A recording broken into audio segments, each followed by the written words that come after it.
Good morning, Lucy. And Chloe's over there giving herself a morning bath. And Ellie's over there sleeping away. Now Lucy's going to give her paws a bath this morning. Well, good Wednesday.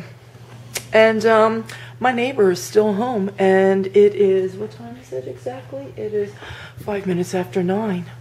And I'm wondering if he's going to be home all day today. I wouldn't be surprised if he is, because it's supposed to start raining today, as I shared with you guys yesterday. And the winds are really going to start kicking up today once it starts raining. And I think they said on the news the winds can kick up to 40 to 45 miles an hour. That's some really strong wind. And look, if you can tell, very shiny, all my windows. I went outside yesterday with a bottle of vinegar and vinegar water and a couple towels and, well, a towel and a rag, and I wiped everything down. And you're probably noticing underneath here, yep, our board this past winter came off, and it's down there. So that's something that Harry needs to fix here soon.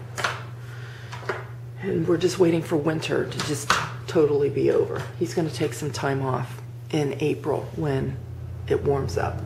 He's got to fix that. We gotta take care of our deck, you know, painting it. Look at my junipers. They're like almost completely dead, which means we're gonna have to get in here and have these taken out. And the guy that had this house before us, the reason why he put these back here was to create some privacy.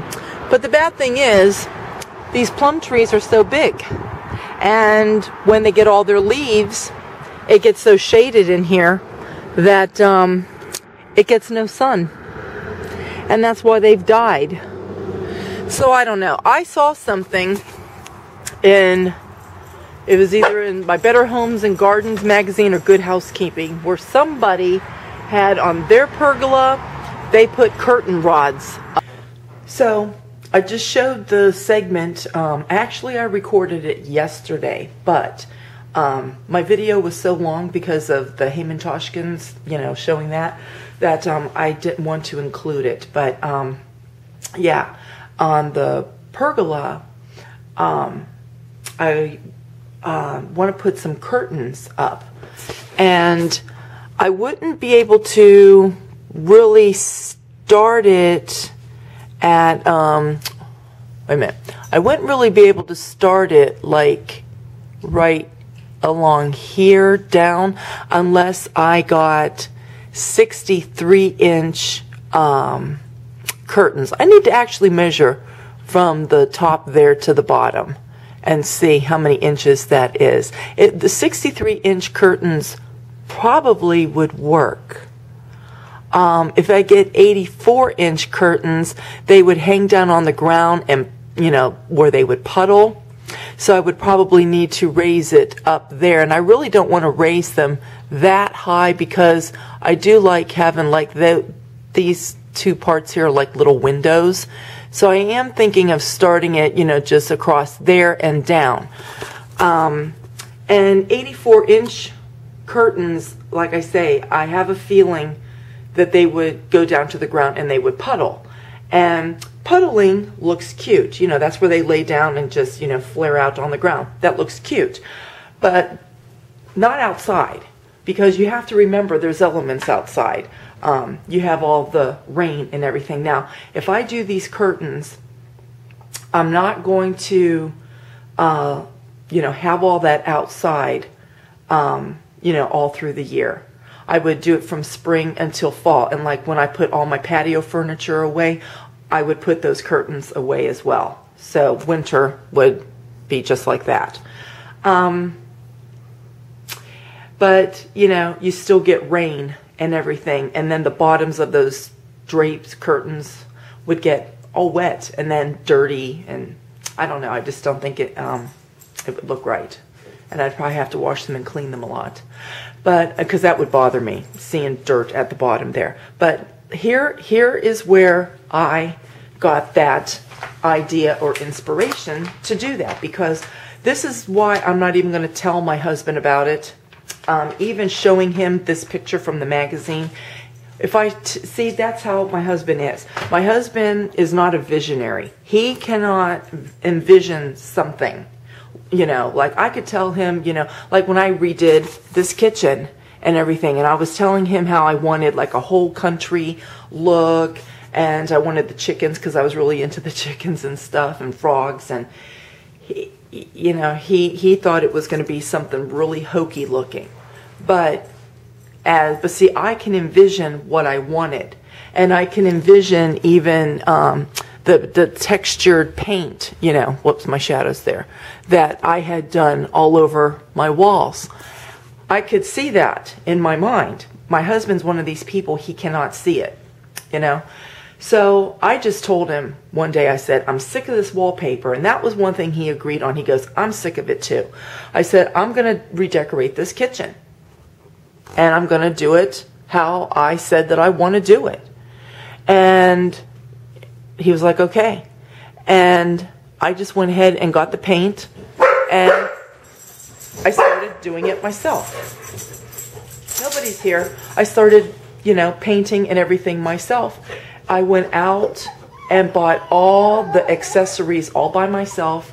I bought the border up here, and Chloe, stop. When I was telling my husband about the border and what it would look like, again, he couldn't imagine it, and he thought it was going to be something. He thought the whole kitchen was going to look, you know, like a redneck hoedown, if you will, which he's not into any of that kind of thing. And I told him, I said, no, I'm going to make it like country, but, you know, like here with the Amish, you know, because we're an Amish country, that kind of country look. And, you know, that's the nice thing, that we have all these like country stores, even stores run by the Amish people, so that we even got pictures and things. See, like I got this picture. I got this one over here. Look at all my little Amish people, my little animals. All this stuff, you know, came from all these little stores. These things I had when I lived in Chicago, but these I bought at, that Honeysuckle Trail, where I got like these lighted things. I've gotten some of my chickens. I've showed you guys that. I found these antique ball jars, canning jars there. You know, so I just incorporated everything, put everything together. I got, you know, the grapes and put the grapes up there. These look like little crock pots, but these are Better Homes and Gardens candles that you get at Walmart. You know, these pictures, you know, they came from those Amish stores. So did all the, you know, the cranberry garlands here, there, and over there. And let's see, I bought the valances and these drapes I bought at Lowe's. And most of the figurines, the chickens and the lanterns, the other things that I have up here, I bought, let me turn it on, I bought from Honeysuckle Trail. Okay, and like the firefly lights I showed you, I got those over at Lowe's. You know, so I had envisioned what I wanted, everything just like really country looking. Oh, and my little nightlight over there, that's one of those friendship stars. See that? And I have a friendship star right there. And again, that's all very, you know, country like. So I knew what I wanted. And as I would explain all this stuff to my husband, he was like, you know, he couldn't see it. And he thought it was going to be, you know, something that he really did not like. So I began painting the one day. The second day, I finished the faux painting. I think it was, I think I let the paint set 24 hours. If I didn't let it set 24 hours, it was early in the morning that I began the faux painting, that I let it dry by 2 o'clock in the afternoon. I think that's what had happened. The paint was dry enough by 2 o'clock in the afternoon that I got up there and I put the border. But even when I bought this border here, you know, and I was explaining it to my husband when I bought it from Lowe's, and he was like, no, he goes, that's not going to work. I know I'm not going to like it. And I said, how are you not going to like it? I showed him these light switch plates. See that there? Okay.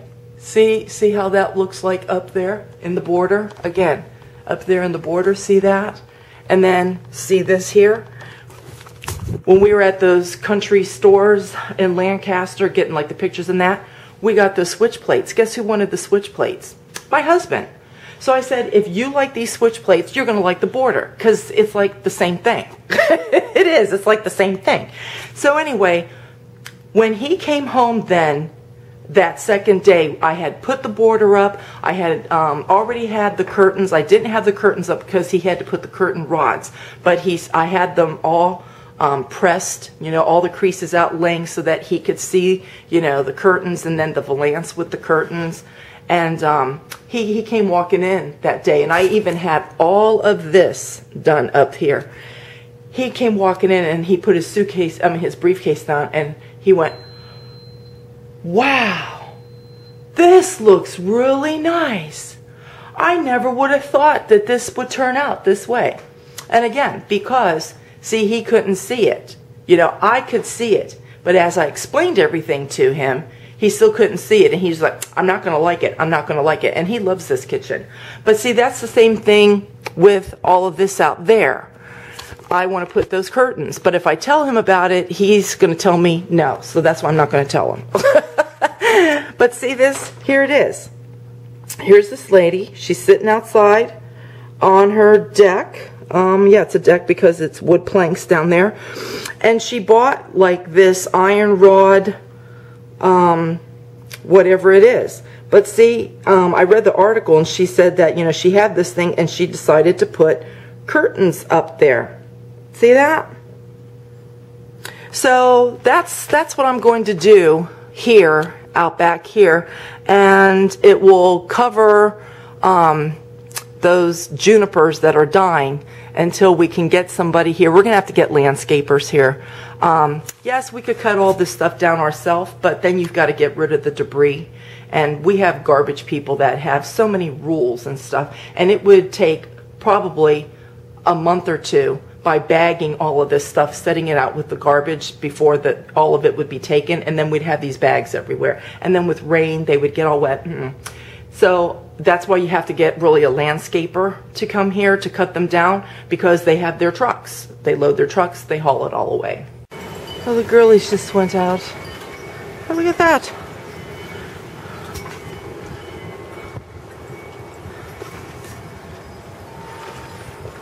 Howling winds is what we heard all night.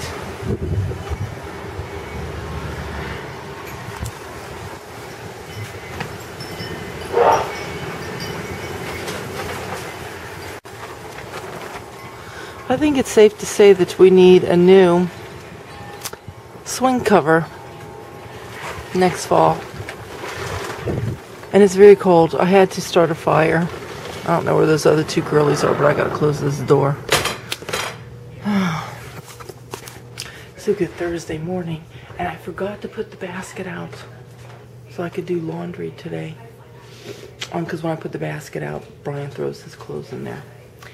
We had a crazy, crazy evening yesterday when Harry came home, because he's on this emergency management duty thing, and the phone calls that he has had to take and everything. It just really kind of messed up our night last night. And I slept down here because with him having to get up, it was going to be hard for me to sleep. Plus, when he'd go back to bed, it would be good if me and the dogs were not in the bed so he could get back to sleep. And, hang on a minute, I gotta get the dogs in here. Hurry up. Hurry. No, leave Binks alone. He doesn't want to be bothered with your kisses. Anyway, with the winds and everything, I just thought forget it. I'll just stay downstairs and sleep. And that's what I did. Look at that out there. Hi, Miss Kels. You being a good girl.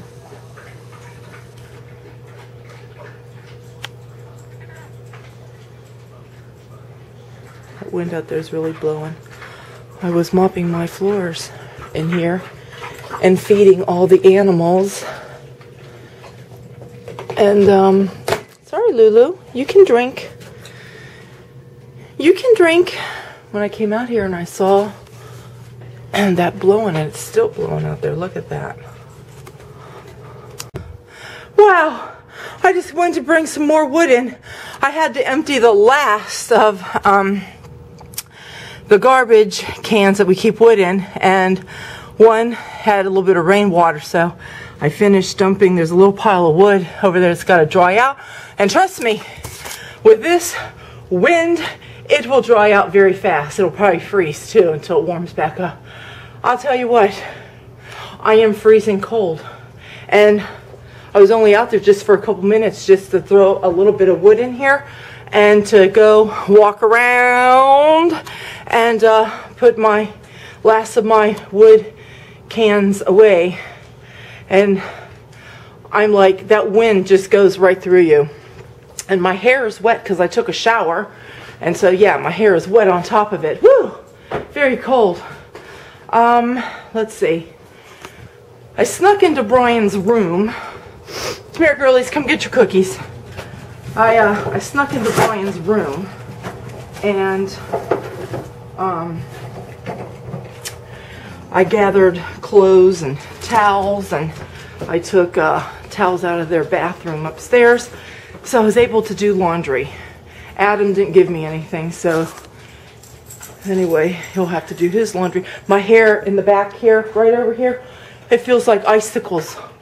Oh, it is so cold. But anyway, I got to go throw my clothes in the wash into the dryer and get that wood put away to keep the fire going today. It's only supposed to be, I think the high they said 33, but it was like 22 degrees already, and they said that though it was 22 degrees with the wind chill, it was like, it felt like the single digits, and I believe it. It is really cold out there.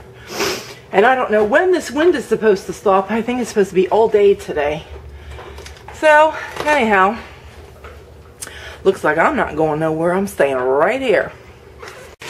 So I've got my chicken out thawing for, I'm going to make chicken cordon bleu today. And I've taken out my thin steaks and some bacon. So that can be defrosting here. And then later I'll put it in the fridge. I'm going to make brujol for tomorrow's dinner. And I took out some collard greens, and we'll have this with dinner today. And I took out some lentils. We're gonna have lentils with the chicken. So this is dinner today. That's dinner tomorrow. I won't be having lentils today because Brian requested that I make these potatoes again. And that rarely happens where, you know, I get a request to make a repeat. I mean, even of my family's favorite things, you know, they enjoy it when they get it until the next time that they get it. But to have a request to make it a following day like this, that is quite surprising. So anyway, this is my potatoes once I have all the oil and seasonings on them. Here I am with a big handful of cheese. And I'm going to put in a little bit of crumpled bacon, and I'm going to toss all this up and get it in my casserole dish. So this is what it will look like, just like that. Now I'm going to get my foil. I'm going to cover this. It's going to go in my 350 degree oven. It's 328, so let's just say 330. It's going to go in there for an hour and 10 minutes. So no, an hour and 20 minutes, sorry. Is that what I said? No, an hour and 10 minutes. Right. So at 440, 440 is when I'm going to take my cover off, and then I'm going to get my cheese, and then I'm going to coat the whole top with the cheese and then sprinkle the rest of the bacon on top of there. It goes back into the oven without the cover this time, and it will continue baking the rest of the 20 minutes at 350 until, you know, it's all golden brown and so forth. And so that means it's been in there for an hour and a half. The potatoes will be nice and soft, and your cheese will be nice and golden browned and bubbly and crispy. And so anyway, the seasonings again that I use, and again, it depends on how many potatoes that you're doing. This is not a 9x13 pan. It might look big on the camera. This is a small pan, 11 by whatever it is, 11 by 9 or however, 11 by 8, however they measure that. Anyway, so it depends on how many potatoes that you're using. Will depend on, you know, a teaspoon of this, a teaspoon of that, a half of teaspoon, whatever. But the seasonings that I use, I have parsley in there, I have garlic powder, onion powder, salt, pepper, paprika, and cumin. And I think that's all. That's what I use when I make my roasted potatoes. And then, of course, oil. You need either olive oil or grapeseed oil. And then, like I said, throw in a handful of cheese, some bacon, toss it all up. We're going to bake it hour and 10 minutes. Retop it with cheese and bacon and another 20 minutes, and it's all done. So anyway, that's going to be it for me today. I'll see you guys tomorrow. Bye.